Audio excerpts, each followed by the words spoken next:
ଶ୍ରଦ୍ଧାରୁ ଜ୍ଞାନ ମିଳିଥାଏ, ନମ୍ରତାରୁ ମାନ ମିଳିଥାଏ ଏବଂ ନିଜ ଯୋଗ୍ୟତାରୁ ସ୍ଥାନ ମିଳିଥାଏ। ଯେତେବେଳେ ଏହି ତିନୋଟି ଯାକ ମିଶିଯାଏ ସେତେବେଳେ ମଣିଷକୁ ସମ୍ମାନ ମିଳିଥାଏ। ସାହାଯ୍ୟ ଏପରି ଏକ ଭାଷା ଅଟେ ଯାହାକୁ ବଧିର ଲୋକଟିଏ ଶୁଣିପାରେ, ଅନ୍ଧ ଲୋକଟି ଦେଖିପାରେ। ପ୍ରତ୍ୟେକ ଖରାପ ସମୟ ମଣିଷକୁ କଷ୍ଟ ଦେଇଥାଏ ସତ, କିନ୍ତୁ ପ୍ରତ୍ୟେକ କଷ୍ଟ ମଣିଷକୁ କିଛି ଶିକ୍ଷା ଦେଇଥାଏ, ଆଉ ସେହି ଶିକ୍ଷା ମଣିଷକୁ ବଦଳେଇ ଦିଏ। ଭଲ ପାଇବା ଏପରି ଏକ ଅନୁଭବ ମଣିଷ ନିଜକୁ ଭୁଲିଯାଏ ଆଉ କାହାକୁ ଖୁସି କରିବାକୁ। ଆଜିକାଲି ହସ ବି ଦୁଇ ପ୍ରକାରର, ଗୋଟିଏ ପ୍ରାକୃତିକ ଯାହା ମଣିଷ ସତରେ ହସେ, ଆଉ ଗୋଟିଏ କୃତ୍ରିମ ଯାହା ମଣିଷ ନିଜ ଦୁଃଖକୁ ଲୁଚେଇବା ପାଇଁ ହସେ। ବହୁତ ଖାସ୍ ହୋଇଥାନ୍ତି ସେ ଲୋକ ଯେ ଆପଣଙ୍କ କଥାରୁ ଆପଣଙ୍କ ଦୁଃଖ ଆଉ ସୁଖ କ'ଣ ଜାଣିପାରେ। ମୃତ୍ୟୁ ଆଉ ପ୍ରେମ ଭିତରେ ଗୋଟିଏ ସମାନତା ଅଛି, ଏ ଦୁହେଁ ନ ଜଣେଇ ଜୀବନକୁ ଚାଲି ଆସନ୍ତି। ଯେଉଁ ମଣିଷ କାନ୍ଦି କାନ୍ଦି ରାଗରେ ସବୁ କିଛି କହିଦେଇଥାଏ, ବିଶ୍ୱାସ କର ସେ ସଚ୍ଚୋଟ ହିଁ ହୋଇଥାଏ। କାହିଁକି ନା ରାଗ ଆଉ ଲୁହ ମଣିଷକୁ ସତ କହିବାକୁ ବାଧ୍ୟ କରିଥାଏ। ଯେଉଁଠି ଭୁଲ ନାହିଁ ସେ ଜାଗାରେ ନଇଁବେ ନାହିଁ, ଆଉ ଯେଉଁଠି ସମ୍ମାନ ନାହିଁ ସେ ଜାଗାରେ କେବେ ରହିବେ ନାହିଁ। ଜୀବନରେ ଏକୁଟିଆ ଚାଲିବା ଶିଖ, କାହିଁକି ନା ସାହାରା ଯେତେ ବି ସଚ୍ଚୋଟ ହୋଇଥାଉ ନା କାହିଁକି ଦିନେ ନା ଦିନେ ସାଥ ଛାଡ଼ି ଦେଇଥାନ୍ତି। ସମ୍ପର୍କ ଯଦି ହୃଦୟରୁ ଯୋଡ଼ା ଯାଇଥାଏ ତେବେ ତାହା କେବେ ବି ଛିଣ୍ଡି ନଥାଏ, ଆଉ ଯଦି ଆବଶ୍ୟକତାରୁ ଯୋଡ଼ା ଯାଇଥାଏ ଯେତେ ବାନ୍ଧି ରଖିଲେ ବି ତାହା ଛିଣ୍ଡି ଯାଇଥାଏ। ପ୍ରେମରେ ଯଦି ଲୋହ ଆସିଯାଏ ତେବେ ବୁଝିଯାଆନ୍ତୁ ଯେ ପ୍ରେମ ସଚ୍ଚା। ବହୁତ କଷ୍ଟ ହୁଏ ଯେବେ ଆପଣଙ୍କୁ ବୁଝିବା ବାଲା ଭୁଲ ବୁଝିଥାଏ। ସମସ୍ତଙ୍କୁ ସବୁ କଥାର ଜବାବ ଦେବା ଜରୁରୀ ନୁହେଁ। ବହୁତ ଜାଗାରେ ହୃଦୟକୁ ପଥର କରିଦେବାକୁ ପଡ଼ିଥାଏ, ଅଣଦେଖା ବି କରିବାକୁ ପଡ଼ିଥାଏ। କାହିଁକି ନା ସବୁ ଲୋକ ଆପଣଙ୍କୁ ବୁଝିପାରିବେ ନାହିଁ, ଆଉ ସବୁ ଲୋକଙ୍କୁ ଆପଣ ବୁଝେଇ ପାରିବେ ନାହିଁ। କାହାକୁ କନ୍ଦେଇ କେହି କେବେ ହସି ପାରିନି, ଏହା ବିଧିର ବିଧାନ ଯାହା ଆଜି ଯାଏ କେହି ବି ବୁଝିପାରିନି। ଭଲ ସମୟ କେବେ ବି ଆସିନଥାଏ, ତାକୁ ବନେଇବାକୁ ପଡ଼ିଥାଏ। ଯଦି ଆପଣ ନିଜଠାରୁ ହାରି ନାହାନ୍ତି ତେବେ ବିଜୟ ଆପଣଙ୍କର ହିଁ ହେବ। ସ୍ୱାର୍ଥର ସମ୍ପର୍କ ଠାରୁ ଭଲ ଜୀବନରେ ଏକୁଟିଆ ରହିଯିବା। ଅନ୍ୟର ଗୋଲାମ ବନିକି ଖୁସି ରହିବା ଅପେକ୍ଷା ସ୍ୱାଧୀନ ରହିକି ନିଜ ଦୁଃଖ କଷ୍ଟର ସାମ୍ନା କରିବା ଉଚିତ।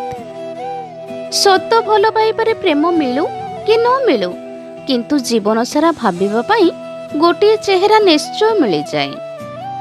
ଯେଉଁ ସମ୍ପର୍କରେ ତୁମର ମୂଲ୍ୟ ନଥାଏ ସେହି ସମ୍ପର୍କକୁ ଚୁପଚାପ ଛାଡ଼ିଦେବା ହିଁ ଭଲ। ଜୀବନରେ ଯଦି ପାରୁଛନ୍ତି ତ ଅନ୍ୟକୁ ସାହାଯ୍ୟ କରିବାକୁ କେବେ ହେଲେ ପଛାନ୍ତୁ ନାହିଁ। ଆଉ ହଁ, ସେହି ବ୍ୟକ୍ତି ଭବିଷ୍ୟତରେ କେବେ ଆପଣଙ୍କୁ ସାହାଯ୍ୟ କରିବ ସେହିପରି ଆଶା ମଧ୍ୟ କେବେ କରନ୍ତୁ ନାହିଁ। ଆମେ ଅନ୍ୟର ବିପଦ ସମୟରେ ସାହାଯ୍ୟ କରିଥିଲେ କେହି ନା କେହି ଆମ ବିପଦ ସମୟରେ ସାହାଯ୍ୟ କରିବା ପାଇଁ ନିଶ୍ଚୟ ପହଞ୍ଚିଯିବ। ମଣିଷ ଦିନେ ଉପରକୁ ଚାହିଁ ପଚାରିଲା, ହେ ଭଗବାନ, ଆପଣଙ୍କ ପ୍ରେମ ଆଉ ମୋ ପ୍ରେମ ଭିତରେ ଫରକ କ'ଣ? ଭଗବାନ ଉତ୍ତର ଦେଇ କହିଲେ, ଶୁଆ ଯେବେ ଆକାଶରେ ବିନା କୌଣସି ଚିନ୍ତାରେ ଉଡ଼େ ତାହା ହେଉଛି ମୋ ପ୍ରେମ, ଆଉ ଶୁଆଟି ଯେବେ ପଞ୍ଜୁରୀରେ ବନ୍ଦୀ ହୋଇଯାଏ ତାହା ହେଉଛି ତୁମ ପ୍ରେମ। ଶତ୍ରୁଠାରୁ ବି ଭୟଙ୍କର ସେହି ସମ୍ପର୍କ ଯେ ଛାତିରେ ରହି ହୃଦୟକୁ ଛୁରୀ ମାରେ। କେବେ ବି କାହା ଭାବନା ସହ ଖେଳ ନାହିଁ। ହୋଇପାରେ ତୁମେ ଖେଳି ଜିତିଯିବ, କିନ୍ତୁ ଏଇଟା ତ ପକ୍କା କି ତୁମେ ତା ନଜରରେ ସବୁଦିନ ପାଇଁ ହାରିଯିବ। ଛଳ କପଟ ଆଉ ପାପ ସେତିକି କର ଯେତିକି ଆପଣ ଭୋଗି ପାରିବେ, କାହିଁକି ନା ପ୍ରକୃତି କାହାକୁ ଛାଡ଼ି ନଥାଏ। ସମସ୍ତଙ୍କର ହିସାବ ଏଇ ମାଟିରେ ହିଁ ହୋଇଥାଏ। ଯଦି ଆପଣଙ୍କର କେହି ଶତ୍ରୁ ନାହାନ୍ତି ତେବେ ଏହାର ଅର୍ଥ ହେଉଛି ଆପଣ ସେ ଜାଗାରେ ବି ଚୁପ୍ ରହିଥିଲେ ଯେଉଁଠି ଆପଣଙ୍କୁ ସତ କହିବା ଜରୁରୀ ଥିଲା। ଯେତେବେଳେ ଆପଣ ଦୋଷ ନ କରି ମଧ୍ୟ ଦୋଷୀ ହୋଇଯାଆନ୍ତି ସେତେବେଳେ ଚିତ୍କାର ନ କରି ଆପଣଙ୍କୁ ଧୈର୍ଯ୍ୟ ରଖିବା ଆବଶ୍ୟକ, କାରଣ ଧୈର୍ଯ୍ୟ ଆପଣଙ୍କୁ ଶାନ୍ତ ରଖିବ ଏବଂ ଜଣେ ଶାନ୍ତ ଲୋକ ଉଚିତ ବୁଦ୍ଧି ଦ୍ୱାରା ନିଜକୁ ନିର୍ଦ୍ଦୋଷ ବୋଲି ପ୍ରମାଣ କରିପାରିବ। ବଡ଼ ପାଟି କଲେ ଆପଣ ନିର୍ଦ୍ଦୋଷ ତ ହେବେ ନାହିଁ, ବରଂ ସେଥିପାଇଁ ଆପଣଙ୍କ ଏନର୍ଜି ଏବଂ ସମ୍ମାନ ଉଭୟ ନଷ୍ଟ ହେବ। ହରେଇବା ଲୋକ ଯଦି ନିଜର ହୁଏ ତ ସମ୍ଭାଳିବାକୁ ସମୟ ହିଁ ଲାଗିବ। କାହାକୁ ବାଧ୍ୟ କରନି କି ସେ ତୁମ ସହ କଥା ହେଉ ବୋଲି।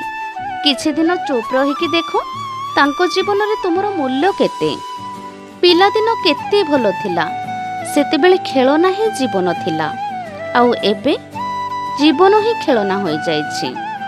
ନିଜକୁ ହରେଇ ଅନ୍ୟକୁ ପାଇବା ପ୍ରେମ ନୁହେଁ, ମୂର୍ଖାମି ହୋଇଥାଏ। କିଛି ଲୋକ ଏମିତି ବି ଅଛନ୍ତି ଯିଏ ଆମ ସାମ୍ନାରେ କେବଳ ଆମର ହେବାର ଅଭିନୟ କରନ୍ତି। ଏହି ଦୁନିଆରେ ସବୁକିଛି ସମ୍ଭବ ଅଟେ, କେବଳ ନିଜ ଉପରେ ବିଶ୍ୱାସ ଥିବା ଦରକାର।